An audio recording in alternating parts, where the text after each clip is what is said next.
iyo uri muri koperative uraza nko kugakopera ukagenda nawe iwawe ugahita ubikora gutyo, ariko nk'umuntu utari muri koperative nta n'ubushake kenshi na kenshi babigize kugira ngo baze mu gikorwa nk'iki. Twarahingaga ariko ntitubashe kubona umusaruro uhagije, tugahinga ibidutunga ku mibiri yacu ariko ntitubashe gusagurira amasoko. Ariko uyu munsi wa none turi guhinga tukeza tukabona ibidutunga, tukabona n'ibyo tujyana ku masoko. Twiteguye guhangana nabyo cyane. Nk'ubu ngubu imvura yaraguye, turatangira turahinga, twateguye imirima nyine turayitegura, tumaze kuyitegura ubu ngubu nyine turi gucukura imyobo gutyo. Twebwe nyine badukorera n'amatarasi.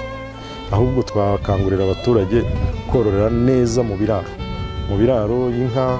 Ziriya nka zitanga amase menshi abasha gufasha abaturage, ariko n'udafite inka nawe rwose akora ifumbire y'ikimoteri. Nk'ubu mu karere ka Rwamagana twahize ko buri rugo ruri mu cyaro rwose rugomba kugira ikimoteri.